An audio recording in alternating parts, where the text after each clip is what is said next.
Assalamualaikum warahmatullahi wabarakatuh. Saya Haryanto, mahasiswa Universitas Siber Asia, jurusan Teknik Informatika.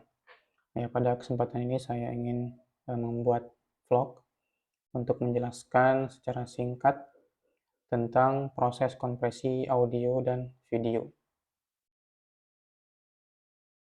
Baiklah, langsung saja.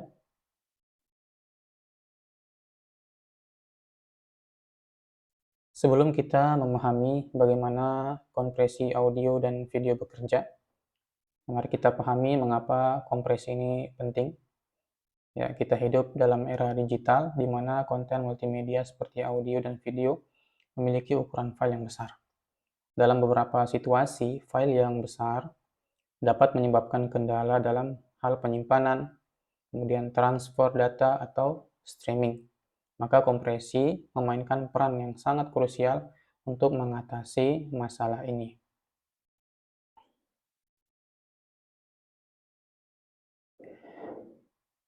Kemudian, apa tujuan kompresi data?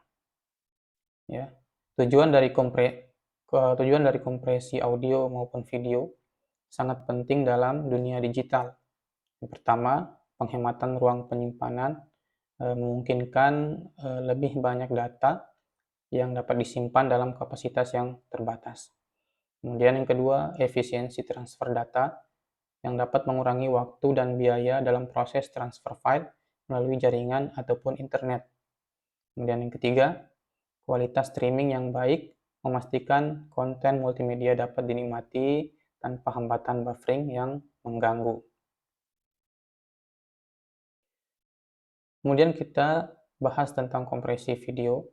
Ya, sekarang kita fokus pada kompresi audio terlebih dahulu. Ada dua jenis teknik kompresi audio yang umum digunakan. Yang pertama, kompresi audio lossless atau lossless adalah metode yang memungkinkan pemulihan sepenuhnya dari file audio asli tanpa kehilangan kualitas. Formatnya seperti FLAC atau ALAC, di mana sering digunakan untuk produksi musik atau arsip audio. Kemudian yang kedua, kompresi audio lossy adalah metode yang mengorbankan sebagian informasi audio untuk mengurangi ukuran file. Formatnya seperti MP3 dan AAC ini sering digunakan untuk audio streaming ataupun penggunaan secara umum. Kemudian metode kompresi audio lossless. Ada beberapa metode yang digunakan dalam kompresi audio lossless. Pertama, metode prediksi, yaitu meramalkan nilai-nilai sampel berdasarkan data sebelumnya, memungkinkan pengkodean yang lebih efisien. Yang kedua, metode run length. Pengkodean run dari 0 atau amplitude rendah ini mengurangi redundansi data. Yang ketiga, metode entropy coding seperti Huffman coding dan Rice coding. Ini memastikan bahwa data diwakili dengan kode terpendek yang mungkin.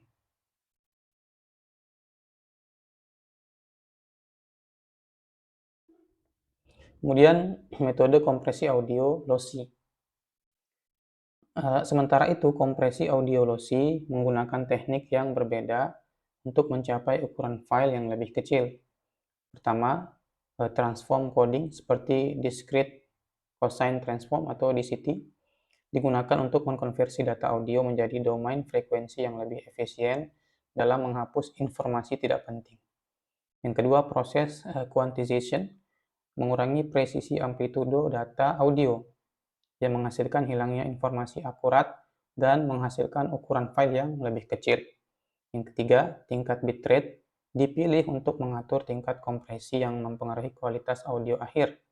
Bitrate yang lebih rendah akan menghasilkan ukuran file yang lebih kecil, akan tetapi dengan penurunan kualitas audio.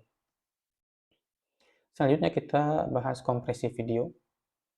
Kita beralih kepada kompresi video. Kompresi video atau kompresi video juga memiliki dua jenis teknik yang serupa dengan kompresi audio tadi, yaitu kompresi video lossless metode yang mempertahankan kualitas juga, dan formatnya seperti AVI dan ProRes. Ya, ini sering digunakan dalam produksi video profesional ataupun menyimpan sebagai arsip. Dan yang kedua, kompresi video lossy, yaitu teknik yang mengurangi kualitas video untuk menghasilkan ukuran file yang lebih kecil. Format umumnya seperti MP3 dan H264. Dan ini sering digunakan untuk streaming dan penggunaan umum. Kompresi video lossless. Ya. Berikut adalah beberapa metode kompresi video lossless yang umum digunakan. Yang pertama, metode prediksi, yaitu memprediksi nilai pixel berdasarkan data sebelumnya. Ini mengurangi redundansi informasi. Yang kedua, metode differencing, mengurangi nilai pixel berdasarkan perbedaan antara frame, meminimalkan perubahan yang terjadi antara frame. Yang ketiga, metode entropy coding seperti Huffman coding dan arithmetic coding digunakan untuk mengurangi ukuran file dengan mengganti data dengan kode yang lebih efisien. Adapun kompresi video lossy, pertama, transform coding seperti discrete cosine transform atau DCT digunakan untuk mengubah data pixel ke domain frekuensi yang lebih efisien dalam mengurangi informasi yang tidak penting. Kedua, proses quantization mengurangi presisi nilai pixel, tetapi mengorbankan beberapa detail visual untuk mencapai ukuran file yang lebih kecil. Ketiga, motion compensation mengidentifikasi dan mengkodekan perubahan gerakan antara frame, memungkinkan pengkodean gerakan daripada menyimpan setiap frame secara penuh. Kemudian apa perbandingan kompresi audio dan video? Kompresi audio dan video memiliki perbedaan utama dalam efisiensi dan kompleksitas. Kompresi audio umumnya lebih efisien daripada kompresi video karena data audio sederhana dan lebih mudah dikompresi. Adapun kompresi video memerlukan teknik yang lebih canggih karena perlu mempertimbangkan perubahan antara frame dan perbedaan yang terjadi dalam setiap frame. Kemudian pemilihan format kompresi. Ketika kita memilih format kompresi, penting untuk mempertimbangkan kebutuhan dan preferensi kualitas. Kompresi audio lossless lebih cocok untuk produksi musik atau menyimpan arsip dengan kualitas suara yang mendekati aslinya. Sementara kompresi audio lossy lebih cocok untuk streaming atau penggunaan umum dengan ukuran file yang lebih kecil, namun dengan sedikit penurunan kualitas. Begitu juga halnya dengan kompresi video. Ya, kompresi video lossless ideal untuk produksi video profesional dan menyimpan arsip dengan kualitas gambar yang tinggi. Kompresi video lossy lebih cocok untuk streaming atau penggunaan umum dengan ukuran file yang lebih kecil dan sedikit penurunan kualitas, yaitu kualitas visualnya.